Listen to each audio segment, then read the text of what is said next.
ಲಂಚ ಕೊಟ್ರೆ ಸಾಕು, ಏನ್ ಬೇಕಾದ್ರೂ ಬರೀತಾರೆ ಸ್ವಾಮಿ, ಏನ್ ಬೇಕಾದ್ರೂ ಬರೀತಾರೆ.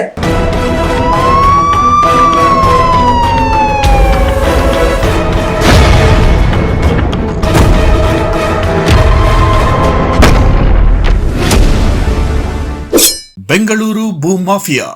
ಬಹುಶಃ ಇದನ್ನು ಯಾರು ಕಂಟ್ರೋಲ್ ಮಾಡೋದಿಕ್ಕೆ ಸಾಧ್ಯವೇ ಇಲ್ಲ. ಕಾರಣ, ಈ ಭೂ ಮಾಫಿಯಾದ ಹಿಂದೆ ಇರೋದೇ ಬಹುತೇಕ ರಾಜಕಾರಣಿಗಳು ಹಾಗೂ ಅವರ ಹಿಂಬಾಲಕರು.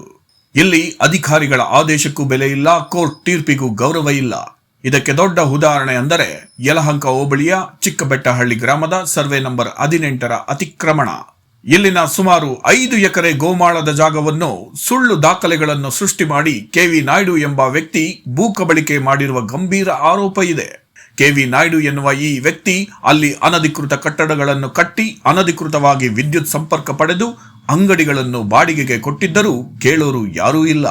ಆ ವಿವಾದಿತ ಜಾಗವನ್ನ ಯಾರು ಪ್ರವೇಶ ಮಾಡಬಾರದು ಎನ್ನುವ ಕೋರ್ಟ್ ಆದೇಶ ಇದ್ದರೂ ಕೂಡ ಈ ಕೆವಿ ನಾಯ್ಡು ಅದನ್ನು ಅತಿಕ್ರಮಣ ಮಾಡಿ ತನ್ನ ವಶಕ್ಕೆ ಪಡೆದುಕೊಂಡಿದ್ದಾನೆ. ಆದರೂ ಯಾವ ಅಧಿಕಾರಿಗಳಾಗಲಿ, ಶಾಸಕರಾಗಲಿ, ಮಂತ್ರಿಗಳಾಗಲಿ ಇದನ್ನು ಪ್ರಶ್ನೆ ಮಾಡುವ ಧೈರ್ಯ ಮಾಡದಿರುವುದು ನಿಜಕ್ಕೂ ನಾಚಿಕೆಗೇಡು. ಸ್ಥಳೀಯ ಹೋರಾಟಗಾರರ ಕೂಗು ನಿಜಕ್ಕೂ ಅರಣ್ಯರೋಧನವಾಗಿದೆ.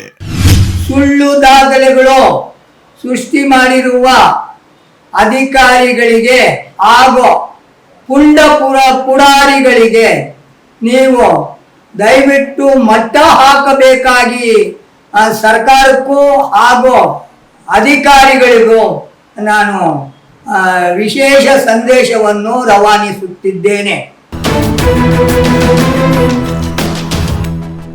ಕೆವಿ ನಾಯ್ಡು ಎಂಬಾತ ಬಿಬಿಎಂಪಿಲಿ ಯಾವ ಪರವಾನಗಿಯೂ ತೆಗೆದುಕೊಂಡಿರುವುದಿಲ್ಲ.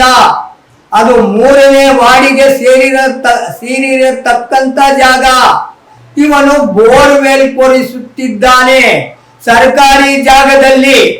ಇದು ಯಾರೂ ಸಹ ಅವನಿಗೆ ಕೇಳಲು ಬಂದಿಲ್ಲ, ಅಧಿಕಾರಿಗಳೇ ಬಂದಿಲ್ಲ ಅಂದಮೇಲೆ ಅವನು ಕೊಡಿಸ್ತಾನೆ. ಅದು ಭ್ರಷ್ಟಾಚಾರದ ಕೂಗಾಗಿದೆ. ಹಾಗೂ ಯಾವುದೇ ಲೈಸೆನ್ಸ್ ಪಡೆಯದೆ ಬಿಬಿಎಂಪಿ ಯಾವುದೇ ಖಾತೆ ಕಂದಾಯ ಮಾಡದೆ ಅವನು ಶೆಡ್ಡುಗಳು ಕಟ್ತಾ ಇದ್ದಾನೆ. ಅದು ಶೆಡ್ಡುಗಳು ಕಟ್ಟಿದ್ರು ಸಹ ಯಾವ ಒಬ್ಬ ಅಧಿಕಾರಿಯೂ ಸಹ ತಿರುಗಿ ಸಹ ನೋಡಿಲ್ಲ. ಸುಳ್ಳು ದಾಖಲೆಗಳು ಸೃಷ್ಟಿ ಮಾಡಿಕೊಂಡು ಅಧಿಕಾರಿಗಳ ಕುಮ್ಮಕ್ಕಿನಿಂದ ನೂರಾರು ಕೋಟಿ ಬೆಲೆ ಬಾಳುವ ಕಿಮ್ಮತ್ತಿನ ಜಾಗವನ್ನು ಭೂ ಕಬಳಿಕೆ ಮಾಡಿರುತ್ತಾನೆ. ಯಾರು ಸಹ ಅಧಿಕಾರಿಗಳು, ಡಿಸಿ ಆಗಲಿ, ಎಸಿ ಆಗಲಿ ಹಾಗೂ ಸರ್ಕಾರದ ಸಿಬ್ಬಂದಿಗಳಾಗಲಿ, ತಹಸೀಲ್ದಾರ್ ಕಚೇರಿಯಿಂದ ಆಗಲಿ ಯಾರು ಸಹ ಅಲ್ಲಿ ಬಂದು ನೋಡಿರುವುದಿಲ್ಲ. ಕಾಂಪೌಂಡ್ ಕಟ್ಟದ ಅನೇಕ ಸಾರಿ ದೂರ ಹೇಳಿದಿವಿ, ಹಾಗೂ ಶೆಡ್ಗಳು ಹಾಕದ ಅನೇಕ ಸಾರಿ ದೂರ ಹೇಳಿದಿವಿ. ಈಗ ಬೋರ್ವೆಲ್ ಸಹ ಕೊರಿಸ್ತಾ ಇದ್ದಾನೆ. ಇವನು ಎಂತ ದೊಡ್ಡ ಪ್ರಭಾವಿ ಇರಬಹುದು. ಆರ್ ಅಶೋಕ್ ರವರ ಹೆಸರನ್ನು ಬಳಸಿಕೊಳ್ಳುತ್ತಿದ್ದಾನೆ. ದಯವಿಟ್ಟು ಆರ್ ಅಶೋಕ್ ನಮ್ಗೆ 30 ವರ್ಷದಿಂದ ಗೊತ್ತು ಸ್ವಾಮಿ. ಅವ್ರೇನು ಆತರ ನೀಚ ಕೆಲಸಕ್ಕೆ ಕೈ ಹಾಕಲ್ಲ ಅಂತ ಹೇಳಿ. ಯಾರ ಕುಮ್ಮಕ್ಕಿದೆಯೋ ಗೊತ್ತಿಲ್ಲ ಸ್ವಾಮಿ ನಮ್ಗೆ. ಇವನು ಮಾಡ್ತಾ ಇದ್ದಾನೆ. ಡಿಸಿ ಅವರು ಬಂದ್ರು ಮೊನ್ನೆ ಎಲ್ಲ ಒಂದು ಸರ್ವೆ ನಂಬರ್ ಅಲ್ಲಿ ಎಲ್ಲ ಮನೆಗಳು ಕಿತ್ತಾಕಿದ್ರು. ಯಾಕೆ ಈಗ 18ರಲ್ಲಿ ಯಾಕೆ ಕಿತ್ತಾಕಬಾರ್ದು? ಡಿಸಿ ಆದೇಶ ಇಲ್ವಾ? ಆಗ ಸರ್ವೆ ನಂಬರ್ 61/1, /2, /3, /4, /5, /12 ಇವನು ಖಾತೆ ಕಂದಾಯ ಯಾರಿಂದ ಮಾಡಿಸ್ತಾ? ಯಾರು ಇವನ್ಗೆ ಕುಮ್ಮಕ್ ಕೊಟ್ರು? ಯಾರು ರಿಜಿಸ್ಟರ್ ಮಾಡಿಸಿದ್ರು? ಯಾವ ಆಫೀಸರ್ ರಿಜಿಸ್ಟರ್ ಮಾಡಿದ್ದಾನೆ ಅನ್ನೋದು ಗೊತ್ತಿಲ್ಲ. ಅದು ಈಗ ಉದಯ್ ಕುಮಾರ್ ಎನ್ನುವನು ಕಂದಾಯ ವಿದ್ಯುತ್ ಸರಬರಾಜು ಕಂಪನಿ ಒಬ್ಬ ಜೈ. ಅವನು ಸುಳ್ಳು ದಾಖಲೆ ಕೊಟ್ಟರು ಸಹ ಕರೆಂಟ್ ಕೊಡ್ತಾ ಇದ್ದಾನೆ ಅಂದ್ರೆ ಲೆಕ್ಕ ಹಾಕೊಳ್ಳಿ ಸ್ವಾಮಿ. ಸುಳ್ಳು ದಾಖಲೆಗಳು ಕೊಟ್ಟರು ಕರೆಂಟ್ ಕೊಡ್ತಾ ಇದ್ದಾನೆ. 1 ಮೀಟರ್ ಅಲ್ಲಿ 25 ಮೀಟರ್ ನಡೀತಾ ಇದೆ. ಇದು ಯಾರು ಹೊಣೆ? ಈಗ ತಹಸೀಲ್ದಾರ್ಗೆ ಅರ್ಜಿ ಕೊಟ್ರೆ ತಹಸೀಲ್ದಾರು ನಮ್ಮಲ್ಲಿ ಯಾವ ದಾಖಲೆಗಳು ಇಲ್ಲ ಅಂತ, ಹಾಗೂ ಸ್ಟೇ ಇದೆ. ಈ ಜಾಗಕ್ಕೆ ಉಚ್ಚ ನ್ಯಾಯಾಲಯದಲ್ಲಿ ಸ್ಟೇ ಇದೆ. ಇದು ಸ್ಟೇ ಇದ್ದಾಗ ಯಾರೂ ಸಹ ಜಾಗದಲ್ಲಿ ಮನೆ ಆಗಲಿ ಅಂಗಡಿ ಆಗಲಿ ಬೋರ್ವೆಲ್ ಆಗಲಿ ಯಾವುದೇ ಚಟುವಟಿಕೆ ಮಾಡ ಹಾಗೆ ಇಲ್ಲ. ಕೆ.ವಿ. ನಾಯ್ಡು ಎಂಬಾತ ಇವನೇ ಸ್ಟೇ ತಂದಿದ್ದಾನೆ. ಸ್ಟೇ ತಂದ್ರು ಸಹ ಇವನ್ ಕೆಲಸ ಮಾಡ್ಬೋದಾ ಹೇಳಿ?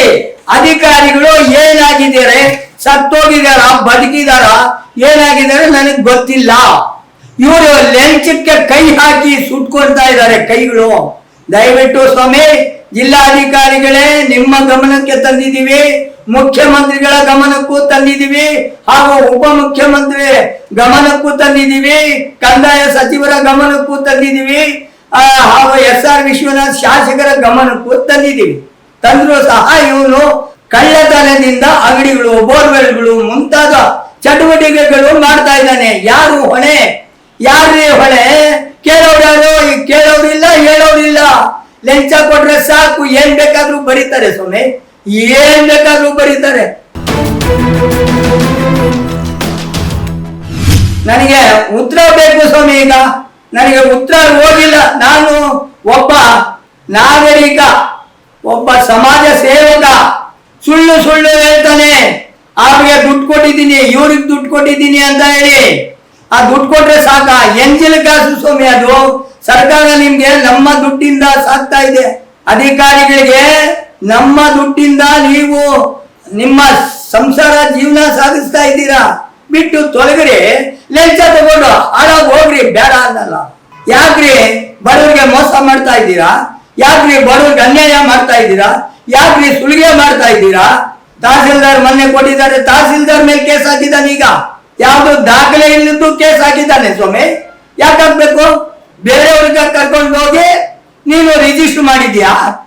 ಹೇಳಯ್ಯ, ನಿನಗೆ ತಾಕತ್ತಿದ್ರೆ ನಡೆ, ಎಲ್ಲ ತಗೋ, ರಿಕಾರ್ಡ್ ನಾನು ತರ್ತೀನಿ, ನಡೆ ನೀನು. ನಾನು DC ಆಫೀಸ್ ಬರ್ತೀನಿ, ನೀನು ಬಾ, ನಿನ್ ರಿಕಾರ್ಡ್ ತಗೋ, ನಮ್ ರಿಕಾರ್ಡ್ ತಗೊಳ್ತೀವಿ. ನಾವ್ ಎಷ್ಟು ಜನ ವ್ಯವಸಾಯ ಮಾಡಿದೀವಿ ಅಂತ ತೋರಿಸ್ತೀವಿ, ಕಣ್ಣಾರೆ ತೋರಿಸ್ತೀನಿ. ರೈತರು ಯಾವ ತರ ಬೆಳೆ ಬೆಳೆದಿದ್ದಾರೆ ಅಂತ ತೋರಿಸ್ತೀನಿ. ಯಾಕಯ್ಯ ನಾಗರಿಕರಿಗೆ ಅನ್ಯಾಯ ಮಾಡ್ತಾ ಇದೆ? ನೂರಾರು ಕೋಟಿ ಬೆಲೆ ಬಾಳುವ ಜಾಗಕ್ಕೆ ಮೋಸ ಮಾಡ್ತಾ ಇದ್ದೀರಾ. ಅಧಿಕಾರಿಗಳೇ ಪಕ್ಕ ಶಾಮಿಲ್. ಆ ಜಾಗದಲ್ಲಿ ಕಾಲೇಜು, ಹೈಸ್ಕೂಲು ಮುಂತಾದವಲ್ಲಿ ಸುತ್ತಮುತ್ತ ಇಲ್ಲ, ಅವ್ರಿಗೂ ಸಹ ಅನುಕೂಲ ಮಾಡಿ ಕೊಡ್ಬೇಕಾಗಿ ತಮ್ಮಲ್ಲಿ ನಾನು ಪದೇ ಪದೇ ವಿನಂತಿಸಿಕೊಳ್ಳುತ್ತೇನೆ. ಲೋಕಾಯುಕ್ತದಲ್ಲಿ ಕೇಸಿದೆ, ಸುಮ್ಮನೆ ಇದ್ದಾರೆ, ಹಾಗೂ ಹೈಕೋರ್ಟ್ ಅಲ್ಲಿ ಕೇಸಿದೆ, ಸುಮ್ಮನೆ ಇದ್ದಾರೆ. ಮತ್ತೆ ಸಿವಿಲ್ ಕೋರ್ಟಿನಲ್ಲಿ ನ್ಯಾಯಾಲಯದಲ್ಲೂ ಸಹ ಕೇಸಿದೆ, ಹೌದು, ಸುಮ್ಮನಿದ್ದಾರೆ.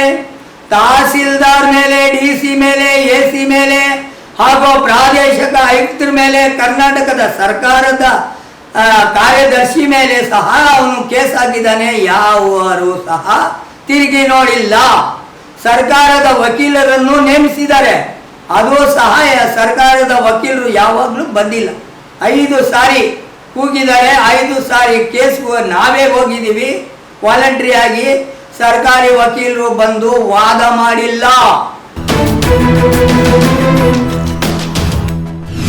ಈಗ ಅಲ್ಲಿ ಬೋರ್ವೆಲ್ ಹಾಕೋ ಟೈಮಲ್ಲಿ ಪೊಲೀಸರು ಬರ್ತಾರೆ ಸ್ಥಳಕ್ಕೆ, ಬಂದಿದ್ದಾರೆ. ಅದೇ ಅದನ್ನ ಅಲ್ಲಿ ಬಂದ್ರು, ಯಾರು ಕರ್ಸಿದ್ರು, ಬಂದ್ಮೇಲೆ ಏನೇನಾಯ್ತು, ಪೊಲೀಸರು ಯಾಕೆ ಸುಮ್ಮನಾದ್ರು, ಅದನ್ನು ವಿವರವಾಗಿ ಹೇಳಿ. ಪೊಲೀಸರು ಬಂದ್ರು, ಮಾಜರ್ ಮಾಡಿದ್ರು. ಯಾರೇ ಅಂದ್ರೆ ಸಾರ್ವಜನಿಕರಿಗೆ ಮಾತ್ರ ಬೋರ್ವೆಲ್ ಹಾಕ್ತಾ ಇದ್ದೀನಿ, ನನಗೋಸ್ಕರ ಅಲ್ಲ, ಇಲ್ಲಿರುವಂತ ನಾಗರಿಕರಿಗೆ ಬೋರ್ವೆಲ್ ಹಾಕ್ತಾ ಇದ್ದೀನಿ ಅಂತ ಅಲ್ಲಿ ಎಲ್ಲರಿಗೂ ಹೇಳಿದ್ದಾನೆ. ಇಲ್ಲಿಗ ಹೈಕೋರ್ಟ್ ಅಲ್ಲಿ ಸ್ಟೇ ಇದ್ಮೇಲೆ ಪೊಲೀಸರು ಅದನ್ನ ಕನ್ಸಿಡರ್ ಮಾಡ್ಬೇಕಲ್ವಾ? ಮಾಡ್ಬೇಕು ಅಂದ್ರೆ ಅವರೇ ಅಲ್ಲಿ ಇದಿದ್ದಾರಲ್ಲ, ದುಡ್ಡು ತಿಂತಾರಲ್ಲ, ಎಲ್ಲಿಂದ ಮಾಡ್ತಾರೆ? ಇವನಿಗೆ ಸಪೋರ್ಟ್ ಮಾಡೋರೇ ಪೊಲೀಸರು, ಅವರು ಅಧಿಕಾರಿಗಳು, ಇನ್ಯಾರು ಬರ್ತಾರೆ? ಅಲ್ಲ, ಈಗ ಪೊಲೀಸರಿಗೆ ಹೈಕೋರ್ಟ್ ಆರ್ಡರ್ ಮುಖ್ಯನಾ, KV ನಾಯ್ಡು ಆರ್ಡರ್ ಮುಖ್ಯನಾ? KV ನಾಯ್ಡು ಆರ್ಡರ್ ಮುಖ್ಯ ಸ್ವಾಮಿ. ದುಡ್ಡಿನ ಕೋಟೆ ಸರ್ ಅವನು, ಭದ್ರಕೋಟೆ. ಈಗ ನೀವು ಪೊಲೀಸ್ ಹಿರಿಯ ಅಧಿಕಾರಿಗಳ ಹತ್ರ ಏನಾದ್ರು ಹೋಗ್ತಿದ್ದೀರಾ ಇದ್ರ ಬಗ್ಗೆ? ಹಿರಿಯ ಅಧಿಕಾರಿಗಳಿಗೂ ಒಂದು ನೋಟಿಸ್ ಕೊಟ್ಟೆ, ಹಾಗೂ AC ಅವ್ರಿಗೂ ನೋಟಿಸ್ ಕೊಟ್ಟಿದ್ದೀನಿ, ಹಾಗೂ ಡೆಪ್ಟಿ ಕಮಿಷನರ್ಗೂ ನೋಟಿಸ್ ಕೊಟ್ಟೆ ಪೊಲೀಸ್ಗೂ. ಆದರೂ ಸಹ ಇಲ್ಲಿ ಯಲಹಂಕ ಕ್ಷೇತ್ರದಲ್ಲಿ ಅದು ಸಿವಿಲ್ ಮ್ಯಾಟ್ರು ನಮಗ್ ಬರಲ್ಲ. ಆದ್ರೆ ಅತಿಕ್ರಮಣ ಮಾಡಿದಾಗ ಅವರು ಕರ್ತವ್ಯ ಅಲ್ವಾ? ಅದು ಕರ್ತವ್ಯ ಆದ್ರೂ ಸಹ ಅವ್ರೇನಂತಾರೆ, ಇವನು ಸರಿಯಾಗಿದ್ದಾನಪ್ಪ, ಪಾಣಿಲಿ ಹೆಸರಿದೆ ಇವನು, ಸರ್ಕಾರ ಪಾಣಿಲಿ ಹೆಸರು ಮಾಡಿ ಹಾಕ್ಬಿಟ್ಟಿದ್ದಾರೆ 19-20 19-20 ಕೊಡಕ್ಕೆ ಬರಲ್ಲ, 18 ಕಿಲೋಮೀಟರ್ ಒಳಗಡೆ.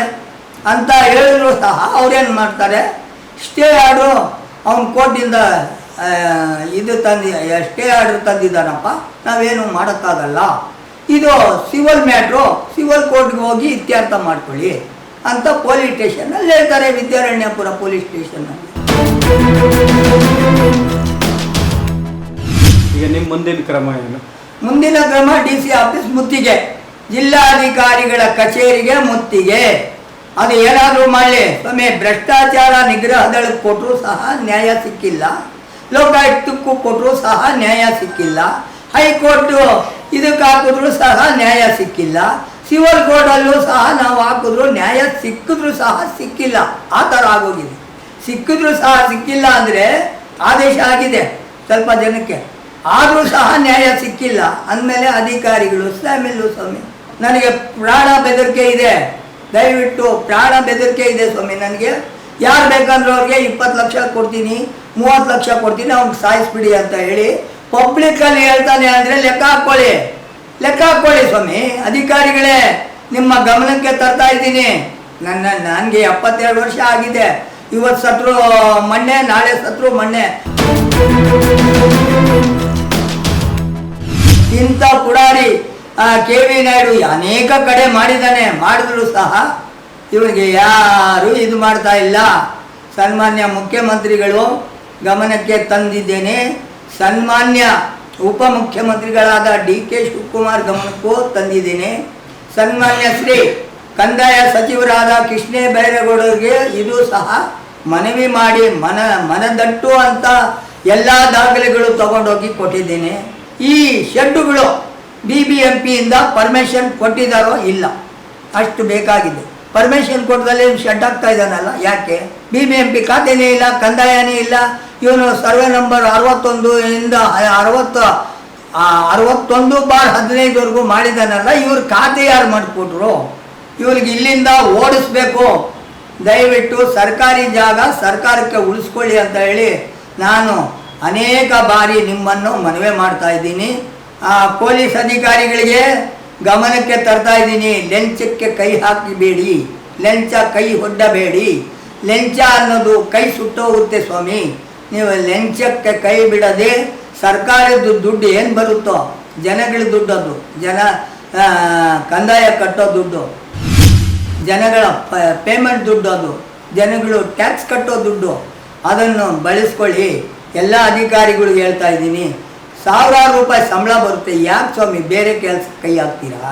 ಅದು ಎಂಜಿಲ್ ಕಾಸು ಬಿಟ್ಬಿಡಿ, ನಮ್ಮಂಥ ಜನಗಳ ಸಹಾಯ ಮಾಡಿರಿ. ನೀವು ನಿಮಗೆ ನಾವು ಬೆಂಬಲ ಇರ್ತೀವಿ ಅಂತ ಹೇಳಿ ಈ ಸಂದರ್ಭದಲ್ಲಿ ಹೇಳುತ್ತಾ, ಈ TV ಸುದ್ದಿವಾಹಿನಿಯಲ್ಲಿ ಪ್ರಸಾರ ಮಾಡಿದ ಮೇಲೆ ಏನಾದರೂ ಕಡಿವಾಣ ಆಗ್ತೀರಾ ಅಂತ ಹೇಳಿ ನನ್ನ ಈ ಅನಿಸಿಕೆಗಳನ್ನು ಇದೇ ದಿನ ಮುಕ್ತಾಯ ಮಾಡ್ತಾ ಇದ್ದೀನಿ. ಜೈ ಹಿಂದ್, ಜೈ ಕರ್ನಾಟಕ.